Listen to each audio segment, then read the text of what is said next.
বিশ্বকাপের সবশেষ আসর আয়োজন করে বিশ্বকে তাক লাগিয়ে দিয়েছিল কাতার। ওই আয়োজনের মধ্য দিয়ে পরবর্তী বিশ্বকাপ নিয়ে মানুষের প্রত্যাশা বেড়ে গেছে কয়েক গুণ। তাই এখন নানা হিসেব নিকেশ কষা হচ্ছে 2026 বিশ্বকাপ নিয়ে আদৌ কতটা সফল হতে পারবে আয়োজক তিন দেশ যুক্তরাষ্ট্র, মেক্সিকো, কানাডা, সে নিয়ে চলছে আলোচনা।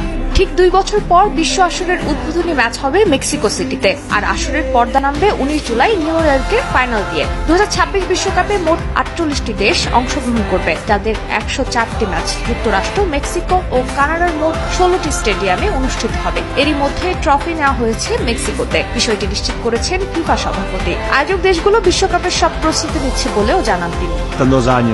এখন থেকে ঠিক 2 বছর পর 11 জুন বিশ্বের সবচেয়ে বড় ক্রীড়া ইভেন্ট আয়োজিত হবে। 48টি দেশ অংশ নেবে এই আসরে। 104টি ম্যাচ হবে আর 19 জুলাই অনুষ্ঠিত হবে আসরের ফাইনাল। এখন থেকে আগামী 2 বছর সারা বিশ্বের নজর থাকবে উত্তর আমেরিকার দেশ তিনটির দিকে। আমরা এরই মধ্যে ট্রফি এখানে এনেছি, সবাই প্রস্তুতি নিচ্ছি। বিশ্বকাপের উদ্বোধনী ম্যাচ দিয়ে রোমাঞ্চিত খোদ ফিফা সভাপতি। মেক্সিকোর অ্যাজটেকা অ্যারেনায় সাজছে নবরূপে। পেলে ম্যারাডোনার স্মৃতিময় স্টেডিয়াম থেকেই কিক অফ হবে বিশ্বকাপের, যা তৈরি করবে নতুন ইতিহাস। উদ্বোধনী ম্যাচ মেক্সিকো সিটির অ্যাজটেকার আইকনিক স্টেডিয়ামে হতে যাচ্ছে। এটি একটি বিশেষ স্টেডিয়াম, যেখানে পেলে ম্যারাডোনার মতো কিংবদন্তিরা খেলেছেন। এই স্টেডিয়ামে ফুটবল ইতিহাস তৈরি হয়েছে।